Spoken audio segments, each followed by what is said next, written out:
Bom dia, boa tarde. Vamos nós, meus amores, a partir da questão 36, nós continuamos a nossa revisão de história. Não esqueçam que a gente vai fazer uma turma dessas revisões. Serão mais 8 antes da nossa revisão presencial, tá? Então vamos lá, os engenhos, lugares santos, de onde outrora ninguém se aproximava, senão na ponta dos pés e para pedir alguma coisa, pedir asilo, pedir voto, pedir moça em casamento, pedir esmola para a festa da igreja, pedir comida. Deram para ser invadidos por agentes de cobrança, representantes de uma instituição arrogante da cidade, o banco quase tão desprestigiado da majestade das casas grandes quanto a polícia. Aqui está fazendo analogia de dívidas, tá, gente? Ou seja, os bancos não prestigiavam mais os donos das casas grandes, no caso são os senhores, mas a polícia que prestigiava eles. Então a gente está falando de dívidas aqui. Houve senhores que, esmagados pelas hipotecas, olha aí, hipotecas e pelas dívidas, encontraram amparo no filho ou no genro, deputado, ministro, funcionário público. O Estado foi, afinal, o grande asilo das fortunas desbaratadas da escravidão. Aí o livro de Gilberto Freire, Sobrados e Mucambos, Decadência do Patriarcado Rural e Desenvolvimento Urbano. Então vamos lá, a interpretação textual, tá, gente? O texto remete ao processo de modernização da economia do Brasil durante as primeiras décadas do século XX, quando ocorreu, respectivamente, letra A, no século XX, tá, gente? Presta atenção. Nós estamos no século XXI. Letra A, o fortalecimento dos valores culturais patriarcais e machistas. Fortalecimento dos valores culturais patriarcais? Não, a gente está falando do século XX. Século XX a gente vai ter, né, uma reformulação nessa cultura. O machismo não que vem até o século XXI, mas, por exemplo, esses valores patriarcais, fortalecimento, não, a gente vai ter uma modernização desses valores culturais que não necessariamente vão ser mais patriarcais. As famílias, inclusive, vão ter novas conjunturas, certo? Letra B, a consolidação de uma cultura de troca de favores políticos. Olha aí, gente, por que essa letra B estaria correta? Porque aqui, ó, onde é que a gente encontra essa análise de trocas de favores por intermédios de agentes públicos, agentes políticos? Olha aí, ó. Encontraram amparo no filho ou no genro deputado, ministro ou funcionário público. O Estado foi, afinal, o grande asilo das fortunas desbaratadas da escravidão. Então, no século XX, nós vamos ter aí a consolidação de uma cultura de troca de favores políticos, ou seja, né, aqui eu devo isso, então você me ajuda nisso aqui, que mais à frente, se você precisar, eu te ajudo também. Então, troca de favores. E aí, alguns alunos precisam entender que isso aqui, inclusive, vem até os dias atuais, tá, gente? Só que hoje, né, quando a gente vai analisar, tem essa cultura da troca de favores e é muito mais presente até do que no século XX. Muito mais próximo, e acontece muito mais próximo da gente do que, por exemplo, o que ocorria no século XX. Então, a letra B já está correta, né, a questão de troca de favores. Ele não é a letra C porque o isolamento diplomático em relação ao capital estrangeiro, não. Pelo contrário, o Brasil é que se abria para a política externa, né? Letra D, a redução significativa do setor secundário da economia. Não, aqui a gente tem um pouco um processo de consolidação, né, desse setor secundário. A gente vai começar as políticas para desencadear esse desenvolvimento. Letra E, o enfraquecimento do papel político das cidades. As cidades não têm o seu papel enfraquecido, elas vão ter o seu papel, né, aumentado dentro da política nacional. Então, vamos lá, tá? A 37 aí. Um dos conceitos chaves da obra e da teoria sociológica é a ação social. Ou seja, a ação social é quando nós somos agentes e agentes de transformação em uma determinada sociedade. Então, a ação social, porque eu transformo a sociedade de alguma forma. É uma ação que eu desencadeio em sociedade. A ação é um comportamento humano no qual os indivíduos se relacionam de maneira subjetiva, cujo sentido é determinado pelo comportamento alheio. Esse comportamento só é ação social quando o ator atribui à sua conduta um significado ou sentido próprio, e esse sentido se relaciona com o comportamento de outras pessoas. Aí nós estamos falando do livro Pensadores Clássicos da Sociologia, ou seja, essa questão é de sociologia, mas como analisa aí o conceito social, pode também vir dentro, pode vir não, tá, gente? Está tudo interligado à questão das ciências humanas, não pode vir não é nem vem interligado. Dentro da prova de ciências humanas, Watson Camargo aí, tá? O texto traz, em sua essência, a raiz do pensamento de quem? Qual desses autores, né, pensadores? Letra A, Auguste Comte, que assim como Marx via na luta de classes o real motor da história, gente, Augusto Comte não vai alavancar esse conceito da luta de classes, não. Luta de classes é Karl Marx. Augusto Comte, ele vai falar da estrutura social, dos problemas sociais e como poderia se estudar esses fenômenos dentro da sociedade para que eles viessem a ser, né, extintos. Por isso a gente vai ter o surgimento da sociologia, para detalhar os problemas de uma determinada sociedade, por que determinadas pessoas se comportam assim, sabe? Letra B, Emile Durkheim, que acreditava no indivíduo neutro e positivo no conjunto da sociedade. Indivíduo neutro. Só que não, tá, gente? O indivíduo, na análise social, o indivíduo, dificilmente ele vai ser neutro. Ele tem que, dentro do conceito social, ter uma parcela de contribuição, porque uma sociedade ela só se desenvolve se os indivíduos que nela habitam fazem ações para que ela também se desenvolva. A sociedade sozinha ela não se muda. É o indivíduo que nela habita que tem que transformar. Letra C, Max Weber, que acreditava e valorizava as particularidades, acreditando nas mudanças sociais. Olha aí, gente, quem era esse cara, né? Aí você vai analisar, poxa, Max Weber, que acreditava e valorizava as particularidades, acreditando nas mudanças sociais. Sim, Max Weber, gente, ele tinha um potencial muito grande de interpretação, onde ele analisava cada indivíduo em sociedade e as suas particularidades, como também analisava as particularidades de cada sociedade. Ou seja, a partir desse momento, a gente já vai ter uma interpretação ampla do conceito cultural. Nós temos diversas culturas, diversos valores, particularidades de cada cultura e de cada indivíduo. Mas ele acreditava piamente nessas mudanças sociais, e as mudanças sociais elas só iriam ocorrer a partir do momento que eu me esforçasse para mudar e mudasse também a sociedade onde eu habito. Então a letra C já está correta. A letra D não seria correta também, porque a letra C já está correta, tá, gente? E Karl Marx, que acreditava que a ação social era fruto da intervenção do homem no meio social. Karl Marx não acreditava, gente, que essa ação social ela só ocorreria porque o homem ali intervenha no meio social, né?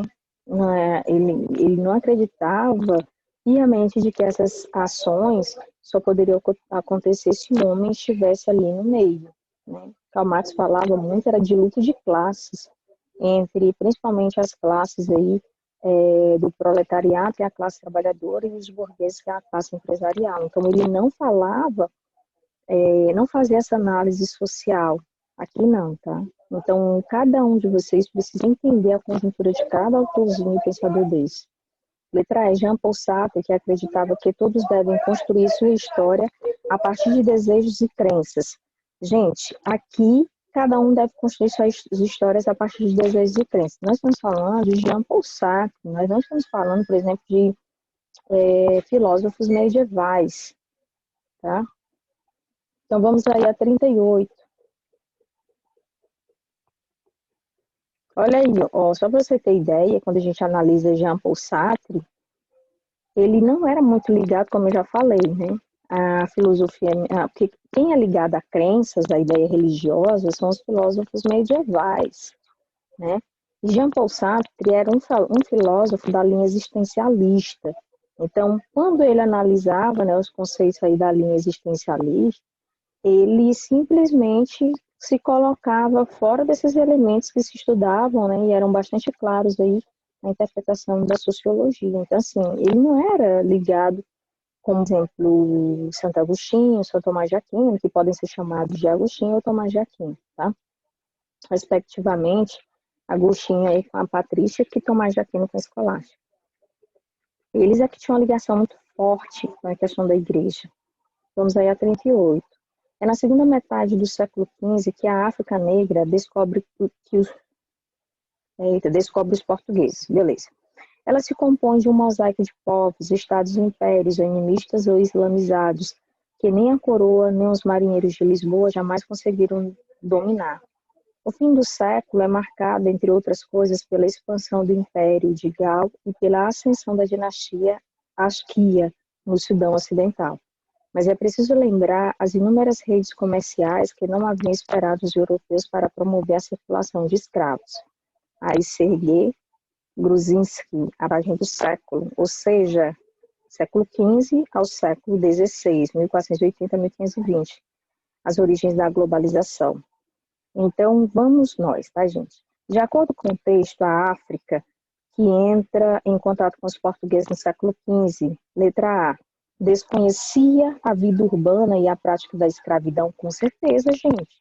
Essa África aí descobre os portugueses, essa África negra, ela descobre os portugueses. E aí, de acordo com o texto, tá? De acordo com o texto. Letra A, desconhecia a vida urbana e a prática da escravidão. Desconhecia a vida urbana? Sim. Desconhecia a prática da escravidão? Aqui seria um ponto-chave para vocês descobrirem, tá? Vale ressaltar que a África, ela tinha modelos escravistas, né? Só que a gente tem que tomar muito cuidado, porque a escravidão que ocorria no continente africano, de tribo dominar outra tribo e aquela tribo dominada se transformar em uma tribo subserviente, aquela vencedora, ainda não chegava ao perfil dessa escravidão do qual os portugueses, né, vão impetrar nas suas colônias, principalmente no Brasil. Então, assim, eles desconheciam a vida urbana, né? Aí você pode avaliar, até que eles desconheciam essa vida urbana no modelo europeu. Mas se você for analisar também lá, professora, mas será que lá na África eles desconheciam essa vida urbana deles, do modelo deles? Eles conheciam no modelo deles. Como a gente está interpretando aqui, tudo para eles aqui foi muito intenso e foi muito diferente, né? Eles descobriram os portugueses e a partir do momento que eles descobrem os portugueses, eles vão descobrir também novas religiões que muitas vezes foram impostos a eles. Então aqui, desconhecia a vida urbana e prática da escravidão. Essa letra bem aqui, gente, ela é falsa. Ela não é a correta. Por quê? Porque eles conheciam a vida urbana, eles não conheciam a vida urbana da Europa, do modelo português. Desconheciam a prática da escravidão europeia, mas lá dentro eles tinham escravidão também. Eles desconheciam essa prática dos portugueses europeia, tá? Então a gente tem que interpretar, porque se o aluno for avaliar de acordo, né, somente com o continente, e não analisar também o contexto aí, né, da interpretação textual, às vezes o aluno perde até uma questão. Então a letra A aí, ela está errada, porque eles conheciam sim a vida urbana deles, não conheciam a vida dos portugueses. E a prática da escravidão eles conheciam, tá, gente? B, possuía estruturas políticas, sociais e econômicas complexas. Aí a gente entra no fenômeno cultural e social. Na África negra, eles possuíam estruturas políticas, sociais e econômicas complexas. Aí o aluno pode analisar, poxa, que eles tinham estruturas complexas, tinham, eles tinham uma estrutura social também complexa, tinha, inclusive tribo dominar tribo não era uma coisa muito comum. Na América se torna comum também porque na América também tinham disputas entre tribos. Possuíam estruturas políticas, tinham estruturas políticas, inclusive essa África ela vai ter a questão dos impérios africanos. Então aqui, gente, a letra B está correta quando a gente analisa isso aqui. E na África a gente vai ter até redes comerciais, tá, gente? Não é a letra C também porque compunha estados politicamente frágeis e militarmente vulneráveis. Compunham estados frágeis e militarmente vulneráveis? Não, gente, eles não eram militarmente vulneráveis. O que os portugueses fizeram para conseguir dominar foi se aliar. Aí depois que se aliaram, eles deram o chamado golpe, tá, gente? É aquela coisa. Não conhece o inimigo, se alie ao seu inimigo e torne-se amigo. Depois que você conhece as estratégias, aí você domina facilmente. Então, foi isso que os portugueses fizeram. Letra D, estava caracterizada pela homogeneidade étnica dos povos negros. Homogeneidade, só que não. Quando a gente fala de continente africano, quando a gente fala de Brasil, a gente é heterogêneo, diferente. Nós temos uma diversidade muito grande. Imagina no continente africano, a homogeneidade étnica era gigantesca. Então, aqui está errado. A letra E, apresentava economias fechadas ao comércio. Só que não, a gente acabou de falar que aqui começava a rede, né, de comércios. E se organizava em torno da subsistência. Não, as redes aqui, gente, eram comerciais. Não era essa questão de subsistência. Certo? Vamos aí à questão 39. Com o desenvolvimento industrial, o proletariado, olha aí, proletariado, classe trabalhadora, tá? Não cresce unicamente em número, concentra-se em massas cada vez maiores, fortalece-se e toma consciência disso. A partir daí, os trabalhadores começam a formar sindicatos contra os burgueses, atuando em conjunto na defesa dos salários. Aqui, automaticamente, nós estamos falando de um período pós-revolução industrial, né? E aqui já está falando embaixo, ó, Karl Marx. Então, é Karl Marx e Friedrich Engels, no livro Manifesto do Partido Comunista, falando das lutas de classe. De todas as classes que hoje defrontam com a burguesia, apenas o proletariado é uma classe verdadeiramente revolucionária. Todos os movimentos históricos precedentes foram movimentos minoritários ou em proveito de minorias. O movimento proletário é um movimento consciente e independente, da imensa maioria em proveito da imensa maioria. Proletários de todos os países unidos. Aqui é todos, tá, gente?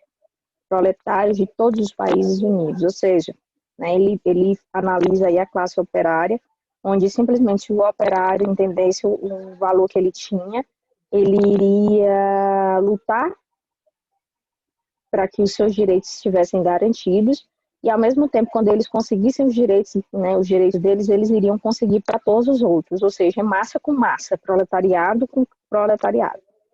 Então, vamos lá. No texto, as relações entre indivíduo e sociedade estão profundamente enraizadas em fatores. Aqui a gente vai analisar, tá, gente? De acordo com o texto. A gente está falando de questões psicológicas, relações enraizadas em fatores psicológicos. A gente está falando de relações o quê? De lutas de classes, e a gente está falando de lutas de classes, salários, ações, né, do movimento proletariado, que é a classe trabalhadora que vai se desenvolver muito na Revolução Industrial, principalmente na segunda. Então, o texto aí, as relações são extremamente econômicas, não são psicológicas, é visível, não são religiosos, simbólicos também não são e nem técnicos. Então, a questão dessa aqui era dada para o aluno. Letra A. Vamos aí para a 40, tá? A 40 que vocês estão vendo, imagem 1, do Tom Wentz, né? Imagem 1, que é a interpretação imagética. Imagem 2, cara ricão, né, no carrão. Em ambas as imagens, jovens demonstram formas de felicidade diferentes, que ao longo do tempo têm adquirido sentidos distintos. As primeiras definições para a felicidade foram dadas por Platão e por Aristóteles. Tendo como base seus conceitos estabelecidos, identifica-se que, letra A, o sentido de felicidade na imagem 2, que é desse cara do carrão, está diretamente associado a Aristóteles, que a identifica apenas com bens materiais, dando sentido à ostentação apresentada pelo rapaz. Gente, Aristóteles não via só essa questão de para ostentar, não, essa questão do bem material, não, de jeito nenhum. Tá? Aristóteles via muita questão também dos bens aí espirituais. Letra B aí. A imagem 1 se associa à definição de felicidade de Platão, em que pessoas demonstram estar felizes consigo e com a natureza em volta. Platão acreditava que as práticas físicas e a dialética possibilitavam a felicidade. Olha lá, gente, não esqueçam nunca disso. Platão falava dessa felicidade, né? A pessoa, para ser feliz, é necessário que ela esteja feliz consigo mesma. Eu só consigo fazer o outro feliz se eu estiver feliz. Não adianta eu tentar fazer o outro feliz se eu não estiver feliz. Não esqueçam disso. Então, a imagem 1, que é essa aqui do pessoal, todo mundo aí feliz, é a demonstração dos sentimentos platônicos, né? Então, a letra B aí já está correta. Não é a letra C, por quê? A imagem 2, que é desse homem do carrão, ricão, né? A imagem 2, de acordo com Platão e Aristóteles, tem pleno sentido para a felicidade, pois está em consonância com a virtude na qual os bens materiais glorificam a existência humana, só que não. Os dois não são ligados a bens materiais somente, né? Mas aos bens espirituais. Letra D. O sentido de felicidade na imagem 1 é claro para a condição ética de Aristóteles, no qual o mundo real é repleto de pessoas que se completam e se bastam enquanto sentido natural da condição humana. Não necessariamente o mundo real, as pessoas todas se bastam e todas elas se dão bem, elas se completam, então se completam se dão bem. Não. No mundo real as pessoas não necessariamente se dão bem, a gente percebe isso o tempo inteiro, tem pessoas diversas. Então está errado, a letra E. O real sentido da felicidade para Platão pode ser observado em ambas as imagens, já que em sua defesa do mundo das ideias como um mundo racional, os bens materiais e espirituais compõem a felicidade. Gente, não, né? Aqui também não, por quê? Porque o sentido real da felicidade em Platão não está ligado à questão dos bens materiais e bens espirituais, que vão gerar aí o conceito de felicidade, né? Principalmente porque, ó, o que está dizendo aí a letra, né? Em ambas as imagens, aqui em sua defesa do mundo das ideias, como o mundo racional, os bens materiais e espirituais compõem a felicidade. Não, o que compõe a felicidade são os bens, no caso aí que a gente chama os bens espirituais, tá bom? Então, no geral, aí a letra que estaria correta, a letra B. Então, vamos para a questão 41, meus amores. E aí a gente entra nas tradições e no Bumba Meu Boi, que é uma festa que é considerada aí patrimônio imaterial da Unesco, tá? Bumba Meu Boi do Maranhão é uma celebração múltipla que congrega diversos bens culturais associados, divididos entre o plano expressivo, composto pelas performances dramáticas, musicais e coreográficas, e o plano material, composto pelos artesanatos, como os bordados do boi, confecção de instrumentos musicais e artesanais, entre outros. Profundamente enraizado no cristianismo, e em especial no catolicismo popular, o Bumba Meu Boi envolve a devoção aos santos junianos São João, São Pedro e São Marcos. São João, São Pedro e São Marçal. Gente, eu só estou na dúvida se é São Marçal ou se é São Paulo, porque se é no período do São João, né? São João, São Pedro e São Paulo. São Paulo, tá, gente? São Paulo. São João, São Pedro e São Paulo. Os cultos religiosos afro-brasileiros, eu não vou mais nem consertar, mas aqui é São Paulo, tá? Os cultos religiosos afro-brasileiros do Maranhão também estão presentes, como o tambor de Nina e o terecô, caracterizando o sincretismo entre os santos juninos e os orixás, voduns e encantados que requisitam um boi como obrigação espiritual. Aqui a gente tem uma ligação, gente, do candomblé com o catolicismo, com as festas cristãs, né? Lembrando que no São João, período de São João, nós temos aí o culto aos chamados santos, né, do período de São João. Então, vamos nós, Bumba Meu Boi do Maranhão é o mais novo patrimônio cultural brasileiro. Gente, é patrimônio imaterial, tá, gente? Ele aí era tombado pelo IPHAN, Instituto do Patrimônio Histórico e Artístico Nacional. Só que hoje, o Bumba Meu Boi do Maranhão, não esqueçam disso, tá, gente? Ele é patrimônio imaterial da humanidade, tá? Então, vamos nós. O texto anterior evidencia o Bumba Meu Boi como uma prática cultural que letra A, garante o desenvolvimento econômico regional, desenvolvimento econômico aqui, né, quando a gente fala do desenvolvimento do Bumba Meu Boi no Maranhão, né, aí a gente falaria do desenvolvimento estadual. Só que aqui o texto a gente não está falando de desenvolvimento na parte econômica, mas na questão cultural. Letra B, comprova o convívio da diversidade cultural no Brasil.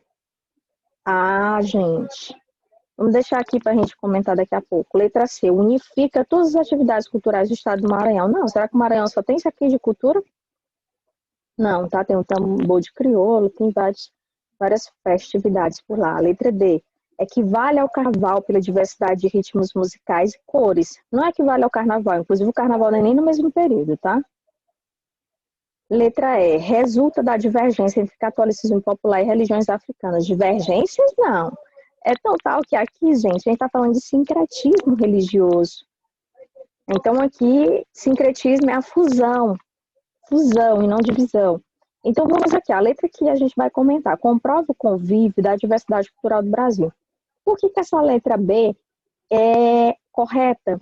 Porque aqui nós estamos falando de duas religiões que acabaram se interligando por uma festa cultural do Bumba Meu Boi, onde nós vamos ter duas culturas religiosas sendo integradas, né, o cristianismo católico, os santos, o período das festas juninas, com, né, o candomblé. Então, aqui é uma diversidade cultural muito grande do Brasil, ao ponto de que as duas culturas aí, elas se integram. Então, a letra B aí é correta. Porque aí é inegável, gente, que há no Brasil uma diversidade muito grande cultural, onde a grande parcela da população se dá realmente bem com as diferenças.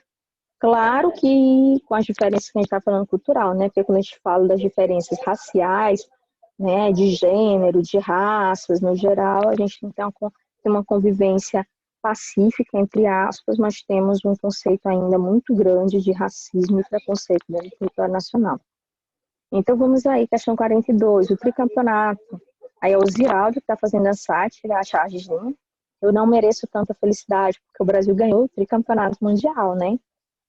A charge apresentada, simboliza, letra A, o movimento ufanista como forma de exaltação à pátria. Ufanista como forma de exaltação à pátria? Não. B, a alienação do povo iludido pela conquista da Copa do Mundo. Nós estamos falando de Copa do Mundo aí, não estamos? Acabei de falar. Copa do Mundo, tricampeonato. Então, se é tricampeonato, é Copa do Mundo. Então, aqui, a alienação do povo iludido pela conquista da Copa do Mundo. Porque aqui nós estamos falando do tricampeonato mundial. Ó, não seria a letra C porque o favorecimento da classe trabalhadora com o milagre econômico. A gente nem está falando de milagre econômico aqui nessa questão. A desvinculação entre futebol e política durante a ditadura militar. Desvinculação não, porque durante a ditadura militar houve uma vinculação muito grande. É tão tal, gente, que era o Brasil vivendo a ditadura e a ditadura colocando o povo para, em vez de estar vendo os problemas internos, se ligar ao futebol, porque era o esporte, é o esporte número 1. Então, geralmente no período do futebol da Copa do Mundo, as pessoas esquecem muitas coisas. Então, a ditadura vivia isso, né? Tinha muitos problemas internos, muitas pessoas tentando protestar contra o regime, e havia aquela indução da população a se voltar para a Copa do Mundo e esquecer os problemas internos. E a grande parcela da população acabava realmente fazendo o que o sistema queria, né? O apoio dos jogadores da Seleção Brasileira de Futebol à redemocratização. Aqui, gente, nem se sonhava com redemocratização. A gente está falando da Copa de 70, né? De 70. Então, 70 é o auge da ditadura militar. Então, aí a letra correta é a letra B mesmo, tá? Vamos a 43. E última questão. A gente fica na 43, a outra gravação a gente segue na sequência, tá? 43. O existencialista não tem pejo em declarar que o homem é angústia. Significa isso, o homem ligado por um compromisso que se dá conta de que não é apenas aquele que escolhe ser, mas de que é também um legislador pronto a escolher, ao mesmo tempo que a si próprio, a humanidade inteira não poderia escapar à sua total e profunda responsabilidade. De certo, separem aqui, tá? De certo, há muita gente que não vive em ansiedade, mas é nossa convicção que esses tais disfarçam sua angústia, que a evitam. Certamente muitas pessoas acreditam que ao agirem só, se implicam nisso a si próprias, e quando se lhes diz, e se toda a gente fizesse assim? Eles dão de ombro e respondem, nem toda a gente faz assim. Aí ele está falando de Jean Paul Sartre, sobre a corrente existencialista e humanista. Tá? Vamos nós. Do texto entende-se que para Jean Paul Sartre, letra A, interpretação textual, tá, gente? Letra A, o homem é responsável por suas escolhas. Se a gente está falando da corrente existencialista, penso, logo, existo. Existencialismo, tá, gente? Olha aí, Jean Paul Sartre, existencialismo. Então, o homem é responsável por suas escolhas dentro da sua existência? Sim. Ele é o responsável por suas escolhas, né? Não seria a B, porque a liberdade humana produz paz e espírito. A gente não está falando aqui dessa liberdade. A gente está falando das angústias que o homem vive e a capacidade que o homem tem de escolher ser. É ele que decide. Então, se é ele que decide, ele é responsável pelas suas escolhas. Não seria a ser porque a sociedade coage o homem a seguir suas regras. A sociedade não bota um revólver na cabeça de ninguém para seguir as regras. Nós é que nos acostumamos a viver as regras coletivas por uma questão de sobrevivência. Letra D, a ação individual não tem consequências coletivas, tem sim, e muitas, às vezes até piores, né? A ação individual de uma pessoa, gente, ela tem consequências horríveis em sociedade. Um cara, de repente, vira bandido, e esse cara que vira bandido vai assaltar. De repente, nesse assalto, ele perde o controle e mata 5 pessoas. Quantas famílias vão ser, né, afetadas por aquelas mortes? Então, tem consequências coletivas, sim. Causa revolta? Vai causar revolta esse acontecimento que eu estou dando como exemplo? Vai. Vai causar indignação? Vai causar protesto? Vixe, gente, causa tanta coisa. Letra E. As pessoas agem desconsiderando as ações alheias. Não, as pessoas agem, né? Muitas vezes sem nem pensar nas ações dos outros. Então, elas não necessariamente vão agir desconsiderando as ações alheias. Muitas pessoas agem de caso pensado, né? Eu acredito que é bom até ir até a 44, e da 44 a gente para. Eu ia parar aqui na 44, mas eu vou até a 45. Então vamos lá, tá? A Unesco declarou a roda de capoeira como patrimônio cultural e material da humanidade, como também do Mamel-Boi, tá, gente? Do Maranhão. O reconhecimento da roda de capoeira pela Unesco é uma conquista muito importante para a cultura brasileira. A capoeira tem raízes africanas que devem ser cada vez mais valorizadas por nós, destacou a ministra interina da Cultura, Ana Cristina Vanzetti, que acompanhou a votação em Paris, da marginalização ao reconhecimento internacional. Aqui é o título. A capoeira surgiu no século XVII, praticada por escravos africanos como uma mistura de lutas, dança e música. Era uma forma que os escravos tinham de se socializar e lembrar as suas origens. Seu nome adveio dos campos abertos sem vegetação em que era praticada e que em algumas partes do Brasil ainda são conhecidos pelo nome de capoeira. A técnica também é símbolo de resistência, pois era usada como defesa tanto por escravos quanto por libertos depois do fim da escravidão. Era considerada subversiva e até a década de 1930 muito marginalizada, tá? Aí a gente está falando, né, a Unesco reconhece capoeira como patrimônio cultural e material da humanidade. Aí já falando da capoeira sendo reconhecida depois de muito tempo sendo marginalizada, né? Então, vamos lá. O reconhecimento da roda de capoeira como patrimônio material da humanidade representa a, né, importância econômica e política do Brasil no cenário internacional, importância econômica e política histórica, né, não, gente? Letra B, adoção de políticas compensatórias culturais para os afrodescendentes, não. Letra C, valorização da diversidade étnica e cultural na construção de uma nação. Aqui a gente deixa para analisar, tá? Letra D, a gente vai logo para as que estarão erradas. Letra D, exploração do potencial mercadológico na luta no contexto da globalização. A gente está nem falando, tá, gente, de questão comercial, de mercado, na luta da globalização. Letra E, crítica internacional à falta de reconhecimento da capoeira dentro do Brasil. Aqui, não, aqui tece uma crítica bem aqui, tá, gente? Por muito tempo foi subversiva e até a década de 30 foi marginalizada, mas não está falando que os mecanismos internacionais criticam o Brasil porque o país não dá valor à capoeira. Então, aqui, vamos à letra C aqui, tá? Valorização da diversidade étnica e cultural na construção de uma nação. Por que essa letra seria correta? Porque a partir do momento em que há o reconhecimento pela, né, Unesco da capoeira, mostra-se, né, o quanto nós temos uma diversidade muito grande cultural e valoriza, né, essa diversidade cultural. E quando a gente fala de capoeira, qual é o grupo, né, que trouxe a capoeira aí? O grupo que a gente chama afrodescendente. Então, esse grupo afrodescendente é um grupo étnico, que são os negros brasileiros. né, que a gente chama a afro-brasileiros. Então, esse grupo é um grupo étnico muito grande. Então, valoriza, quando se reconheceu a capoeira, procurou valorizar essa diversidade étnica e cultural na construção de uma identidade de Brasil, de uma nação, onde nós temos negros, onde nós temos nativos, nós temos europeus nessa composição, né, da nossa miscigenação. Então, a letra correta aí é a letra C. E aí a gente fica na 45 e a gente continua na próxima aula, tá bom? Sobre a Grécia. Um abraço, meus amores.